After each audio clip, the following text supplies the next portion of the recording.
You're listening to DraftKings Network.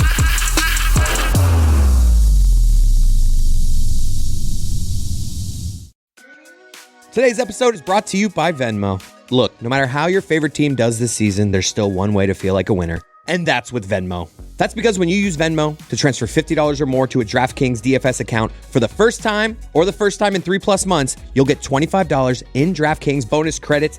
Terms apply. Just go to DraftKings.com/Venmo offer to activate your offer. Then choose Venmo to add funds to your DraftKings account, add $50 or more, and boom! 25 bonus credits will appear in your DraftKings account if you're eligible. This offer is only good through February 15th, 2026, or while supplies last, so don't fumble your chance before time runs out. Here's the deal. Venmo is a fast, easy way for you to add money onto DraftKings. And if you don't have a Venmo account yet, don't sweat it. You can download the app and sign up in minutes. So what are you waiting for? Just add $50 or more to your DraftKings DFS account with Venmo, and you'll get $25 in bonus credits. Go to DraftKings.com/Venmo offer and go get that bonus. Gambling problem? Call 1-800-GAMBLER. In New York, call 877-8-HOPE-NY or text HOPE-NY at 467-369. In Connecticut, help is available for problem gambling. Call 888-789-7777 or visit ccpg.org. 18 plus in most eligible states, but age varies by jurisdiction. Eligibility restrictions apply. Void where prohibited. One per customer. Minimum $50 transfer from your Venmo account to DraftKings DFS account. $25 reward issued as non-withdrawable DK dollar site credits that do not expire while rewards last. 20,000 total transfer redemptions available. See terms at www.draftkings.com/Venmo offer. Ends February 15th, 2026 at 11:59 p.m. Eastern. Deck your home with Blinds.com. DIY or let us install. Free design consultation. Free. Plus free samples and free shipping. Head to Blinds.com now for up to 45% off with minimum purchase plus a free professional measure. Rules and restrictions may apply.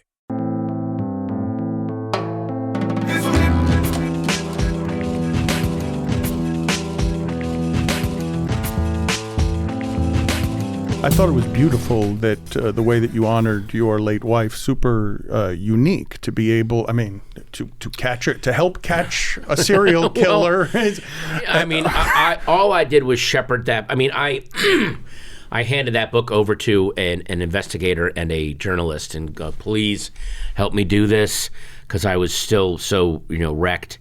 And they helped see it through. But she definitely, it was very funny. We all had a lot of laughs watching at the press conference because she came up with the name, the Golden State Killer. Before that he didn't. And this is going to sound really sick, but another cop, this guy Paul Holes, was like, yeah, he was never given a cool name, and that does hamper investigations. If there isn't a name that lands with the public, Zodiac, Night Stalker, then sometimes these cases fade away. So when she came up with Golden State Killer, something very evocative and weird and creepy about that name that she came up with, that did help reopen the case. Now, obviously, yes, other investigators brought that case home. She also did suggest using familial DNA, which they ended up doing, but whatever. But it was very funny to watch them at these press conferences. Someone was like, what about the work of Michelle McNamara? And he was like, Michelle McNamara's work had nothing to do with us catching the Golden State Killer. And we're all like, you literally just used the name that helped. Anyway, but yeah. But that was like satisfying for us to watch. All of it, to the degree to find any funny around any of it is a tribute to your ability to find comedy wherever it presents itself. Yeah. But as a way to honor her work and her passion and enter in a new form of entertainment, really, that has just become really popular during dark times. It must have been gratifying to you somewhere in there to be a part of that. Yeah. However, tangentially, to honor her something she cared about like that. The thing that I wish was more that she really wanted to be more focused on, and I'm seeing it in a lot of these but not in all of them, is what she wanted the focus to be on was the investigators and was the victims, rather than making these serial killers have to be these dark anti-heroes. Look, serial killers are zilches. The reason that they're killing people is because there's zilch in life. They're not contributing anything, so I'll take something.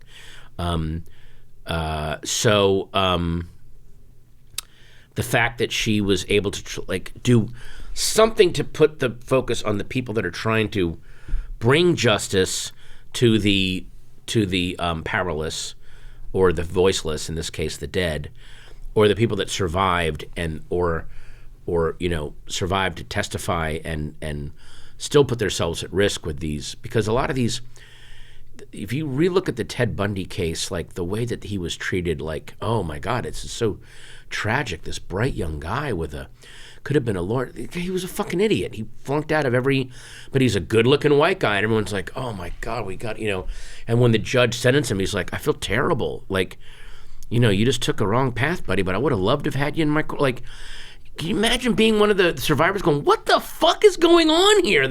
This guy is getting all the, and his final statement was like, this is like a Greek tragedy, like the wrong guy. You're like, what fucking world are we living in? Well, what do you make, though, the world we are living in, what do you make of the social commentary that you could form around murder as a podcast form, serial series, mysteries and investigations, all of this dark material for a dark time?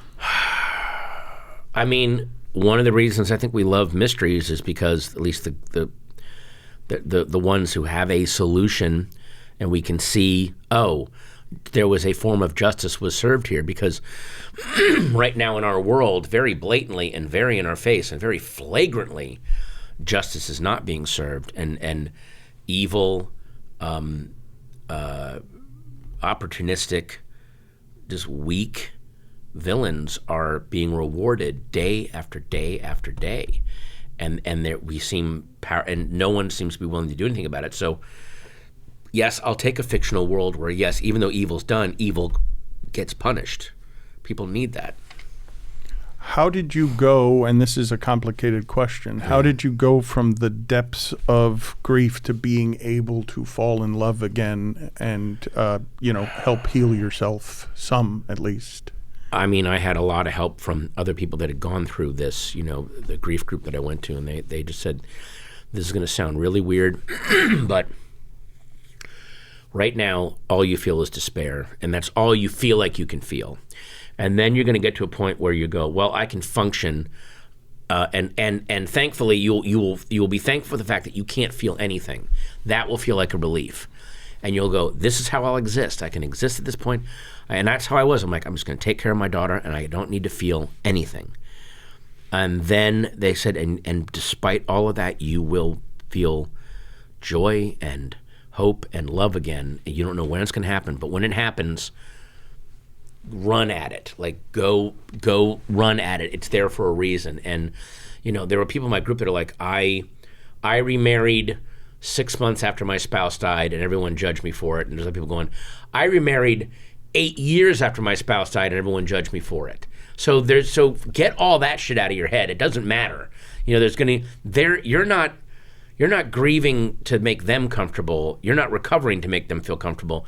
You have to live whatever life is being put in front of you. And I met this genuinely extraordinary woman that I don't think I would have realized is as extraordinary as she is if I hadn't been in love with and spent all those years with Michelle to really show me what extraordinary in a person means, So there was almost like that was the gift from her. That was the one gift, was losing her, having that torn away from me so horribly, but in a way, the tearing away burned the memory of what a truly amazing person looks and feels and acts like, and I was able to recognize it when it came around again.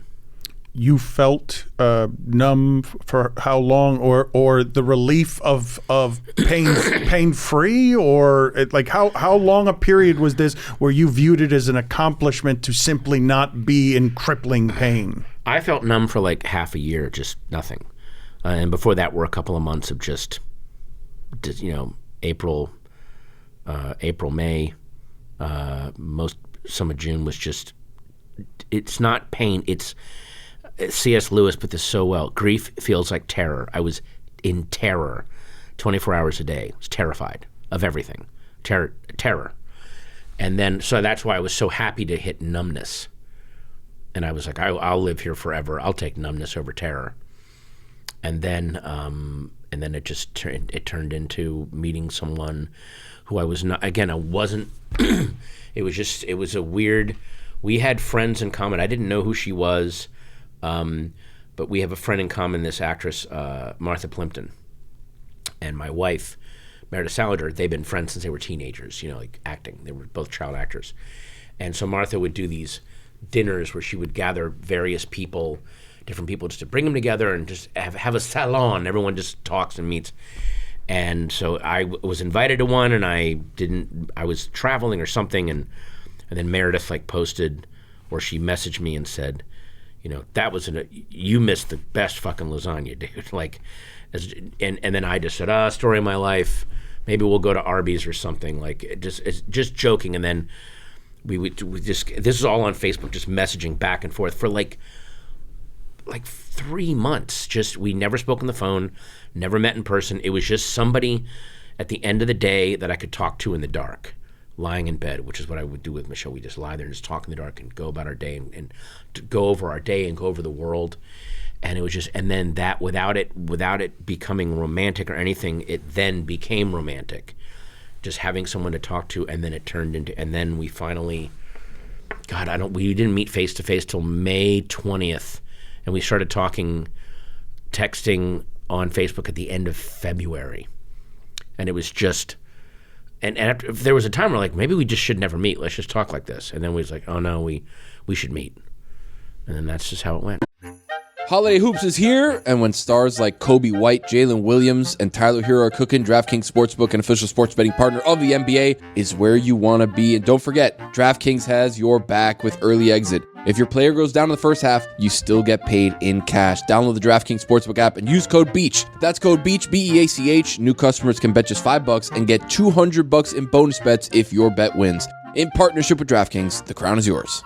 Gambling problem? Call 1-800-GAMBLER. In New York, call 877-8-HOPE-NY or text HOPE-NY 467-369. In Connecticut, help is available for problem gambling. Call 888-789-7777 or visit ccpg.org. Please play responsibly. On behalf of Boot Hill Casino and Resort in Kansas, pass-through of per-wager tax may apply in Illinois. 21 and over. Age and eligibility varies by jurisdiction. Void in Ontario. Restrictions apply. Bet must win to receive bonus bets which expire in 7 days. Minimum odds required. For additional terms and responsible gaming resources, see dkng.co/audio. Limited time offer.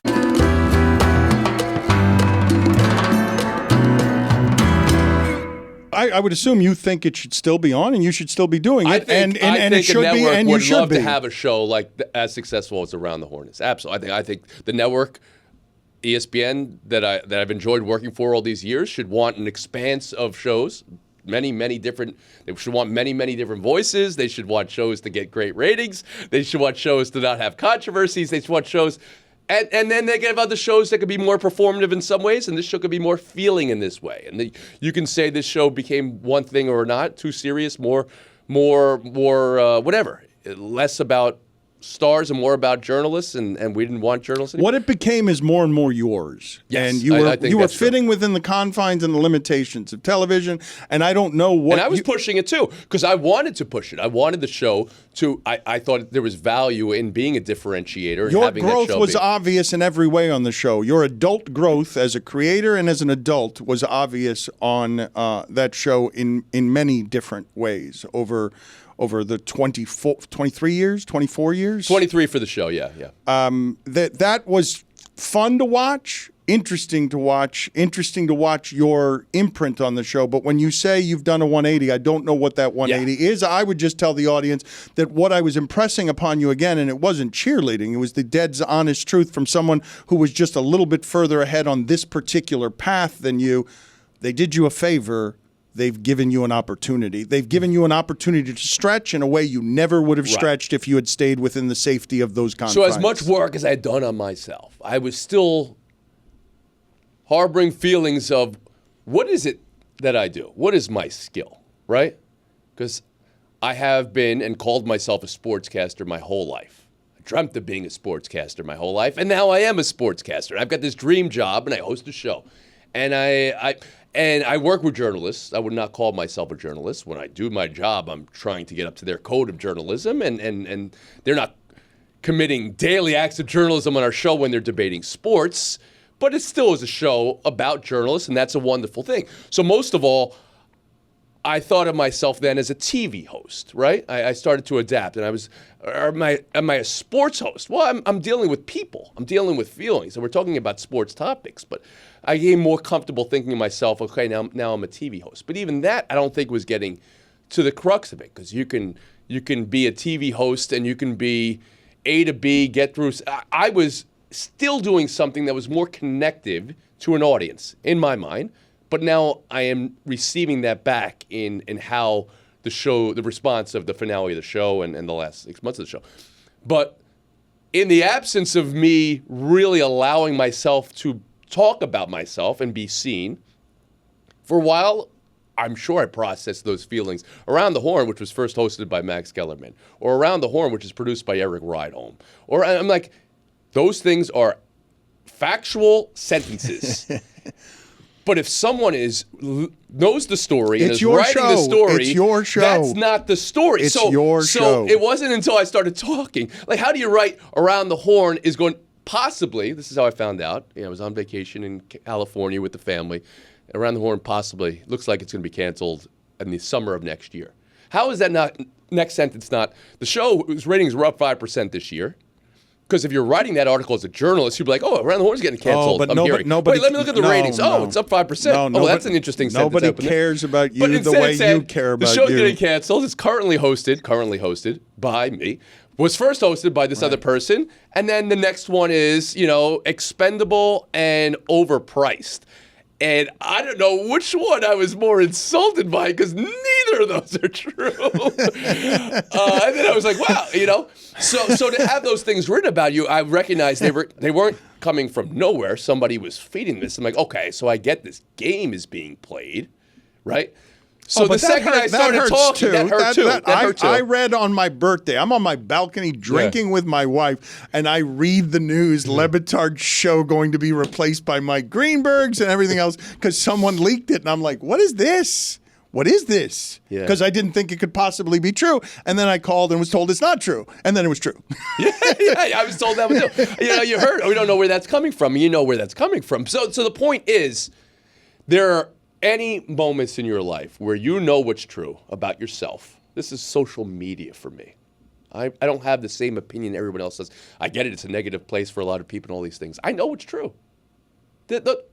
Those things bounce right off me, because I know, somebody's telling me something about the show. I can take any type of feedback and criticism. This show got too blank for me. Yep. That's real maturity, though, from you. That's not the person I met. That is not the referee who's telling me I had a traveling violation. I'm telling him that's not his call. That's referee's call, so you can't possibly. That's the Reali I met, furious with referees, unable to control his anger during basketball games. Yeah, right. So what you're alluding to is that we had Pardon the Turnover, a wonderfully named recreational basketball team for PTI and Around the Horn. Won't bring any attention to you at all as the star player of Pardon the Turnover. And I approached it with a lot of gusto. I was still the youngest one on staff, and I was fit in ways. They just wanted a little bit of exercise. I wanted, to qualify for the Olympics, or I don't know what I wanted to do. There was a little arrogance there. You were getting a lot of success at a very young age. That's really young, Tony. To be nationally televised as part of a daily sports lineup on the worldwide leader in sports when you're the youngest person on television? Right, but I don't know if I ever processed that as arrogance, honestly. I didn't.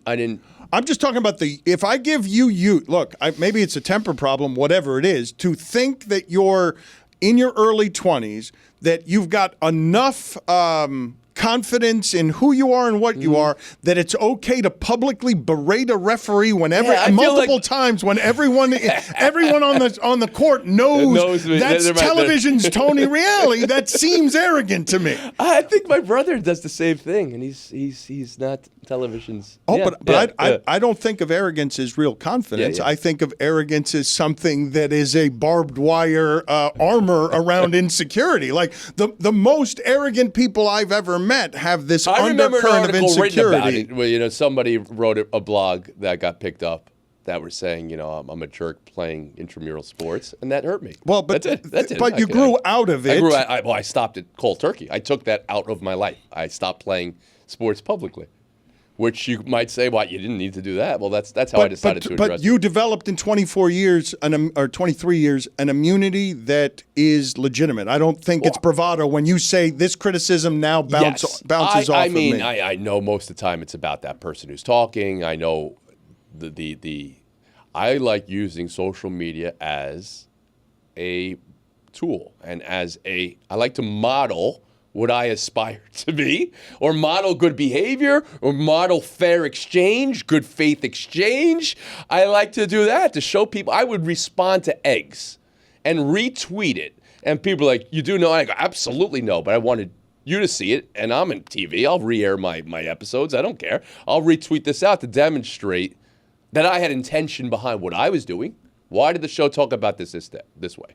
Well, first off, you're right. Maybe I missed that one. But here's what I was thinking in the moment, and I know what I was thinking, so I'll put this out there, and you guys can give me feedback on whether I was right or wrong. But there was intention behind it. For me, life has become about intention, not habit, right? If we wanted to distill, how did I mature in the way you said maturity, right? I started to get away from doing things habitually, routinely. I got to work out every day because that's how I'm wired, because I got this energy.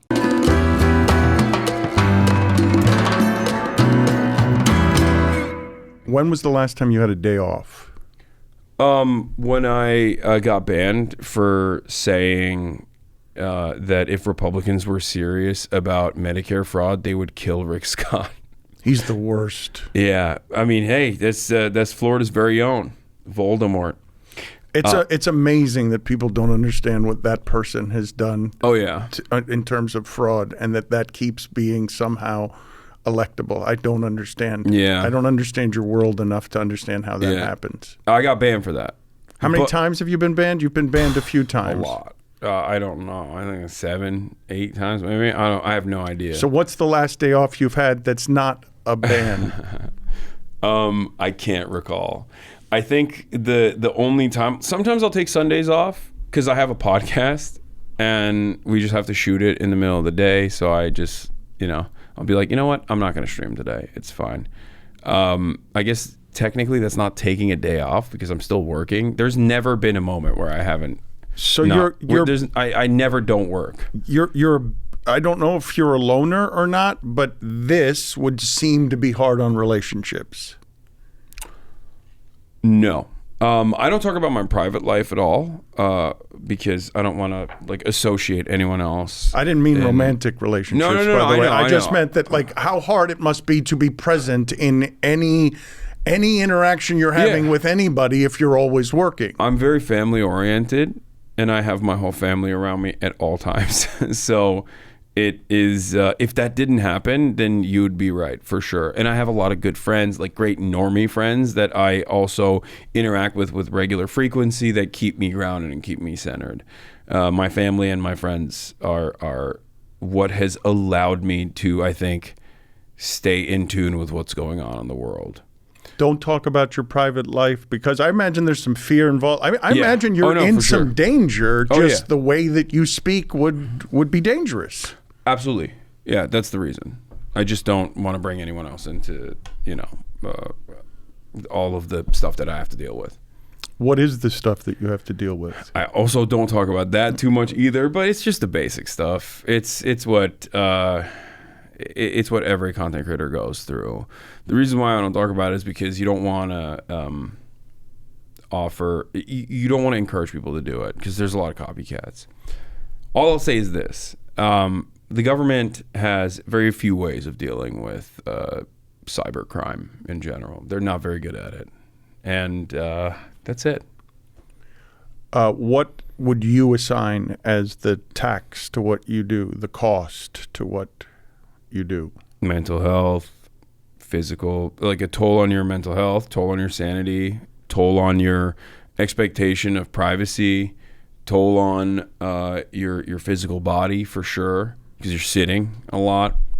Obviously, you can change that if you want to, but many people just they sit in front of the computer, myself included.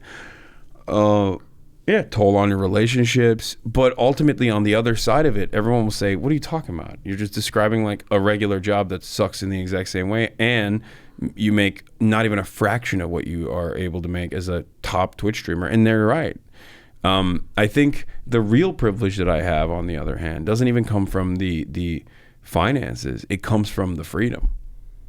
Because I've worked with someone else. I've worked for someone else in the past, and I've worked for myself. And I know the incredible freedom that you have when you set your own time. When you even know in the back of your mind that you don't have to work that day, like that is infinitely more preferable to working for someone. The reason that I'm smiling about that is because when I left ESPN, I thought I was embarking on freedom and then didn't see the number of restrictions that would come with freedom. And what you're describing in the abstract is freedom, but the cost of it has enough restrictions that you can't take a day off. You're doing it 8 hours a day. So yes, you're making the choices on it, but it can also be a prison that you like. The prison doesn't really make it necessarily less of a confining place.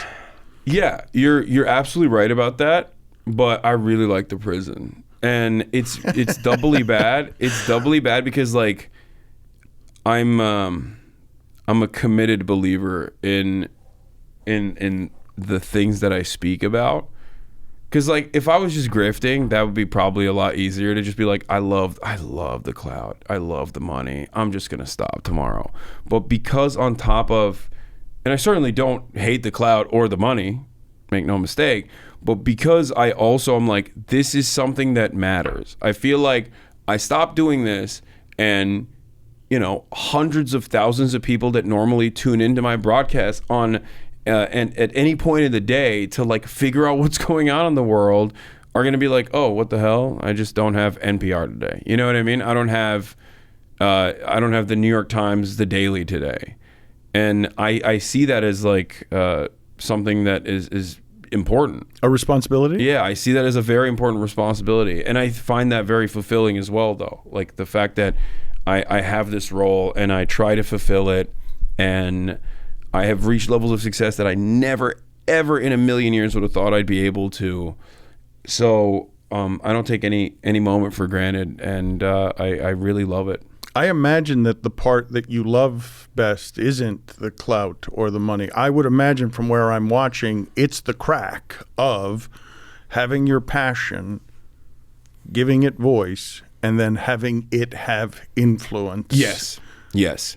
Impact. That's what matters to me. When I hear about, a Chipotle unionizing, and in the article they talk about how like they met over and bonded over their mutual appreciation for myself. And I'm like, that's it. Because that's my goal. My goal is that, my goal isn't just to yell in a room and have hundreds of thousands of people watch. My goal is, I yell in a room by myself. I'm going to do that whether people are watching or not. But about something you're caring about, yeah, right? About like something things I care about. And then you're going to hear that. You're going to internalize that. And you're going to take matters into your own hands. You're going to go and you're going to organize. You're going to go and run for local office and win and start the change that is necessary for, become the change that is necessary. Have your parents absorbed that you're a modern teacher, that you're doing the same thing they do? You're just doing it in a different classroom. Yeah, I think so. I think to a certain degree, but I'm too brash for them to recognize that. So I think it's hard. But yeah, I mean, especially during COVID, like my mom was doing, Zoom teaching, like remote education, which is ironically the exact same thing that I was doing, Well, you are teaching. To a certain degree, yeah. And having fun with it. I mean, your audience is at least partially in there. There can be entertainment, but they're not in the circus tent because of the entertainment. They're in the circus tent because of the the nourishment. Yeah. But I definitely do try to make it as entertaining as possible, because I think like I always have my entertainer first and foremost. Well, but your gift is that you're making it digestible. You're taking subject matter that what is your gift? What would you say is your gift instead of me telling you what your gift is? I think it's working hard and being super stubborn. Those are my gifts. I have an incredibly addictive personality, and early on in my life, I realized like if I focus my addictions not on vices, because I've struggled with alcoholism as well. So like for me, I realized if I just get addicted to working out and like eating right and working hard in general and bettering myself, healthy vices. Yeah, if I just focus on healthy vices rather than unhealthy ones like gambling, alcohol, getting laid, things like that, and partying, then I will be able to I'll be very successful and happy.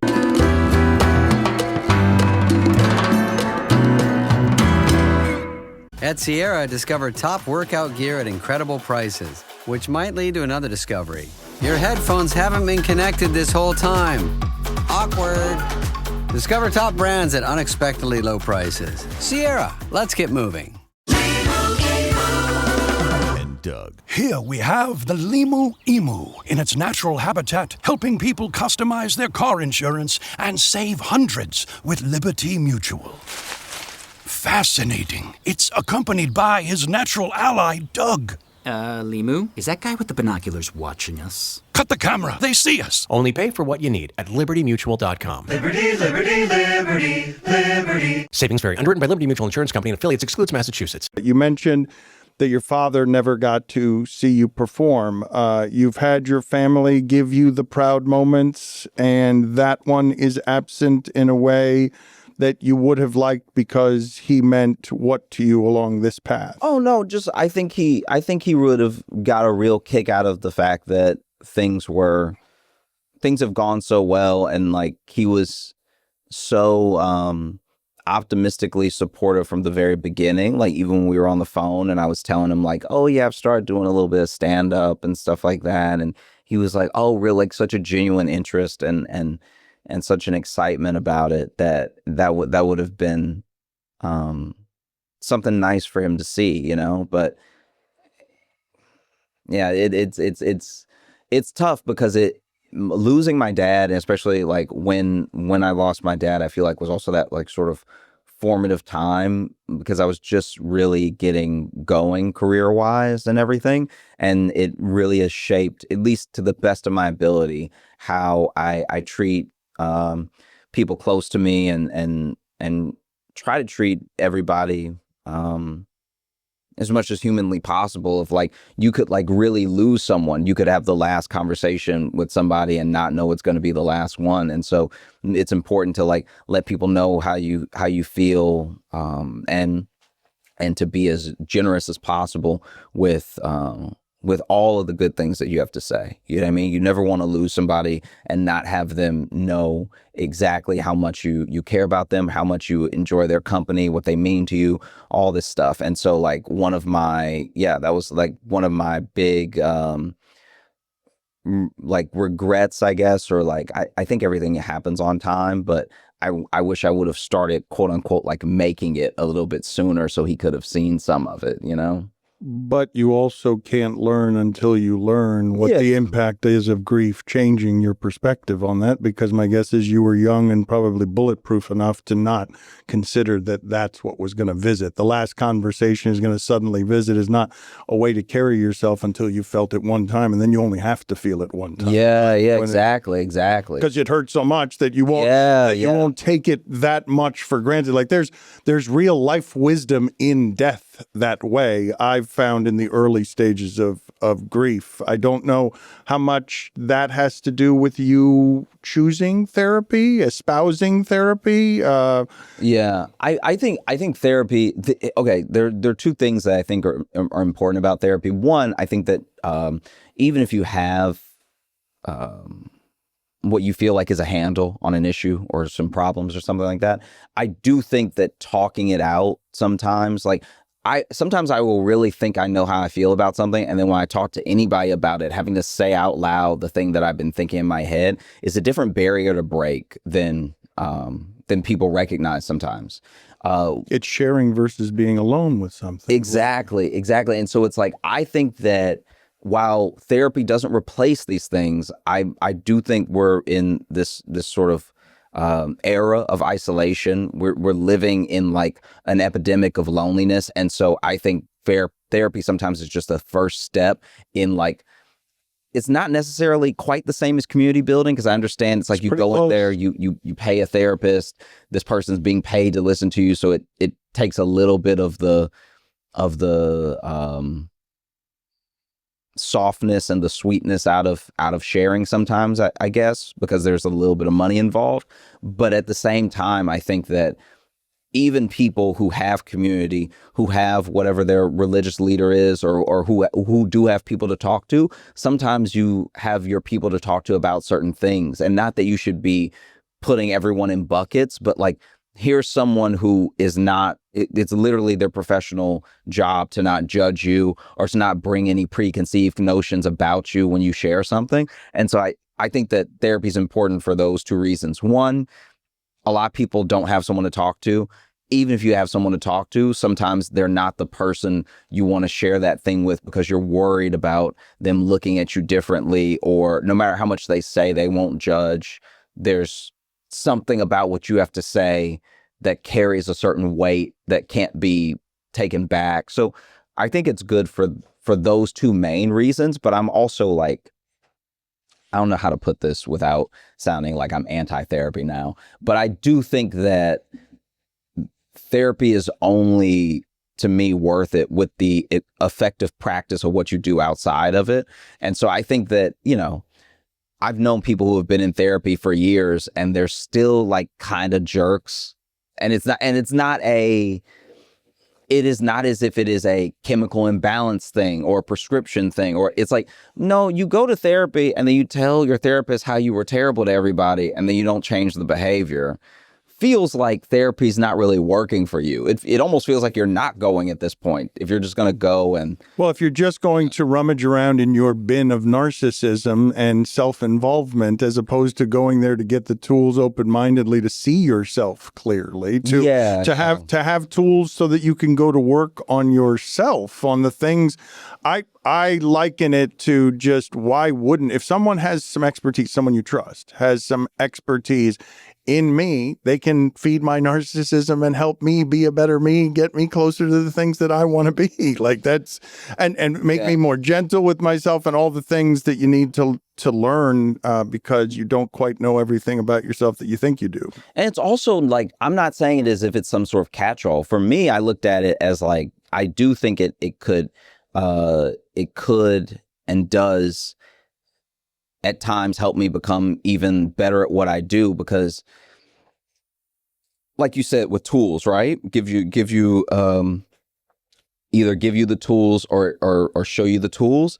I think the same way that a drill will never be a hammer, like not really. You can use a drill as a hammer if you want, and you can make a hammer a drill if you want. It's not going to be that effective. But if you go somewhere and they're like, this is actually a hammer, you should use this to hammer things, now you and the tool are more effective.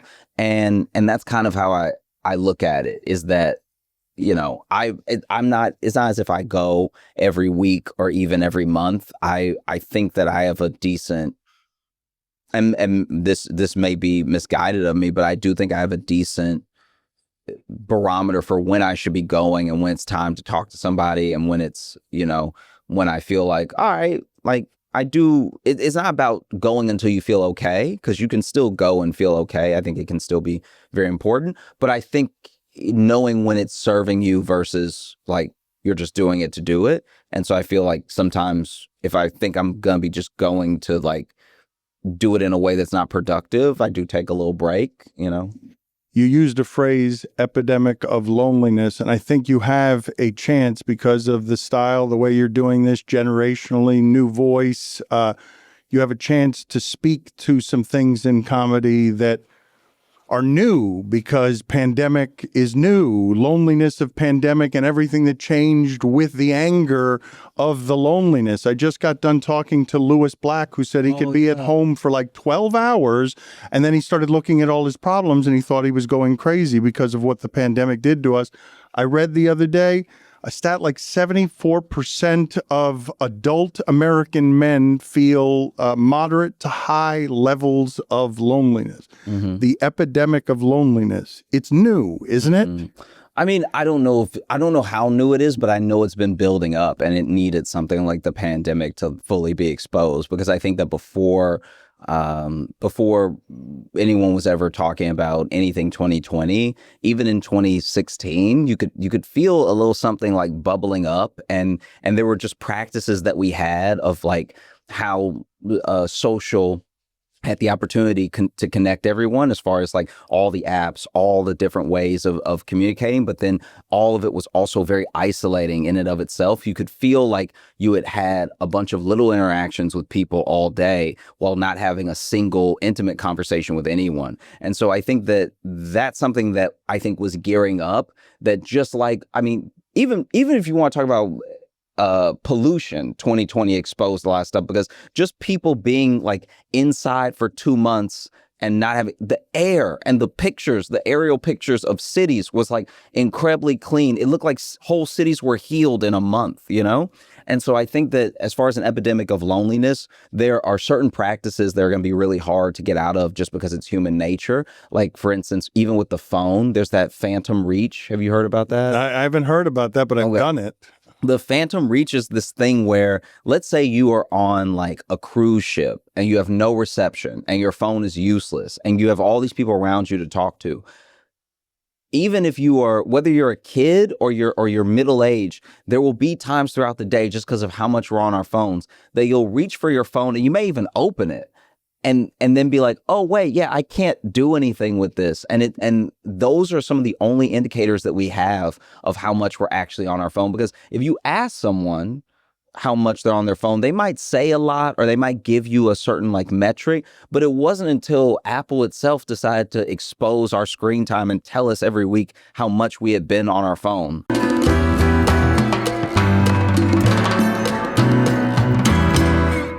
I was introduced, I thought, to another side of you when I read a quote of yours from space, having returned from space. I know it had a poignancy that reached a lot of people for whatever the reason was.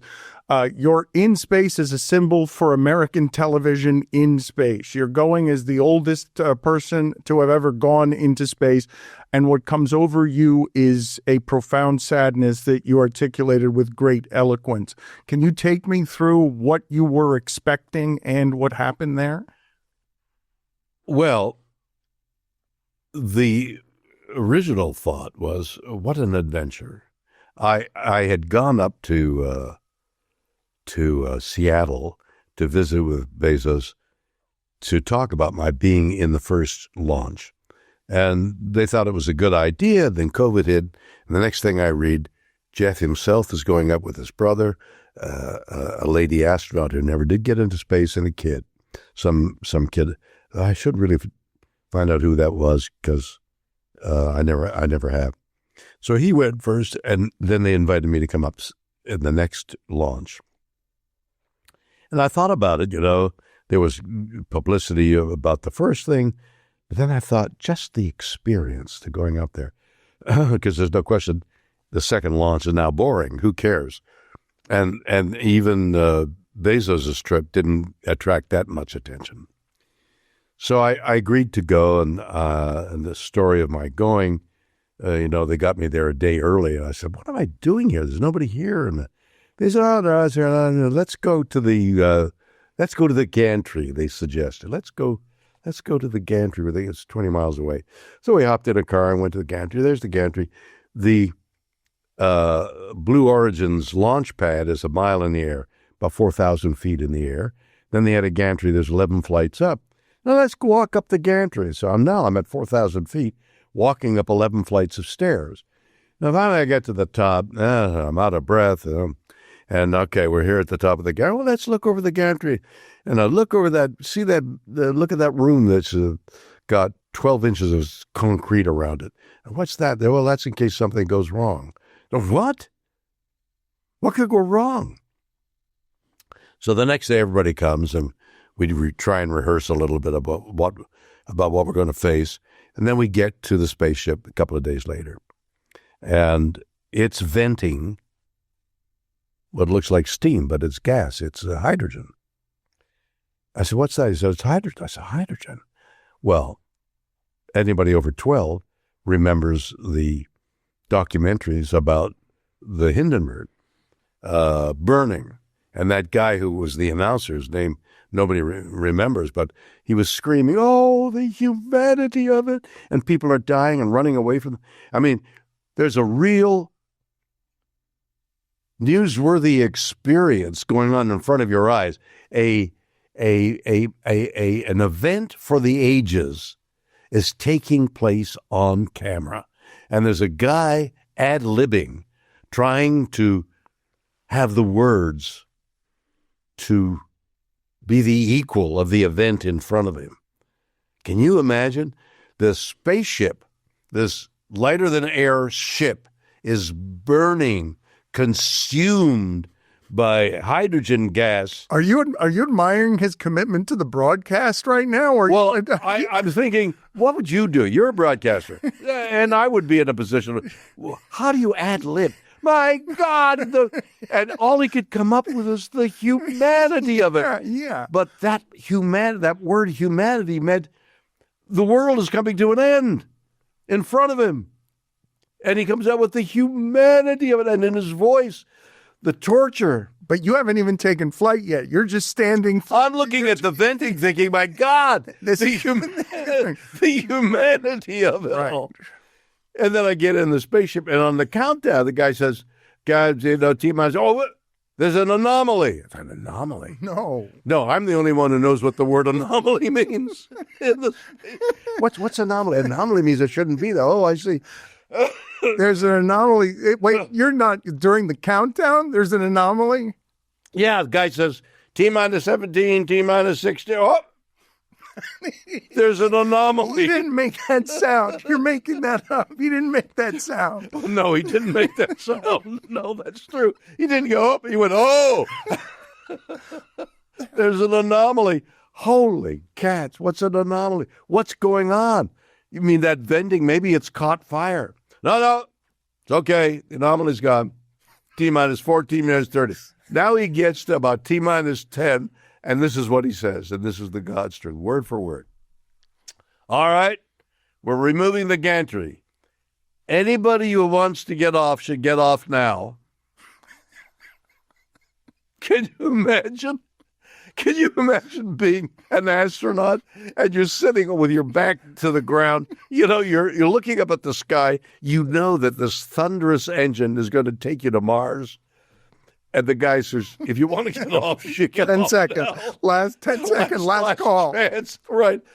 Don't envy you. If you want to get off, man, I would get off if I were you. But you're expecting what? You're like roller coaster adventure. I want to live big. I don't know. They say weightlessness, and we've learned how to deal with weightlessness by anchoring ourselves to a five-point harness, but no, 600 people apparently, maybe a few more now, have been weightless. There's no word for weightless in our language. There's no comparable experience. You're in a swimming pool underwater. You're still part of gravity. To not have gravity? And when I undid the 5-point harness, and when they said, you're okay, and I floated out of the seat, can you imagine? Obviously, we got up. The Carmen line is. Let me stop you here, though. Searching for what? Before you get up, you're searching for what? It's not just the adrenaline rush. There's discovery. So far, the experience is about what you wanted to be, even with the dark comic humor of interrupting with an anomaly. And weightlessness is an amorphous term. You can't describe weightless. You can't say it's like, because there's nothing it's like. There are no words. You know, there are scientists who look back, who do digs. What do you call them? Archaeological? There are archaeologists who dig into the ground and discover the history of man, history of the earth, by digging down over the coating of dirt, dust that have happened over the millions of years that Earth's been around. So the further down you dig, the more you read the levels of things, that volcanic ash and the age of things, how to measure the age of measure the age of the Earth, and thusly the age of civilization. okay, archaeologists. Another way of doing it is by language. When words entered the language is about the time that thing existed. So the word for horse came into our language. It wasn't English, but the antecedents of English, about 10,000 years ago. So archaeologists have found bones to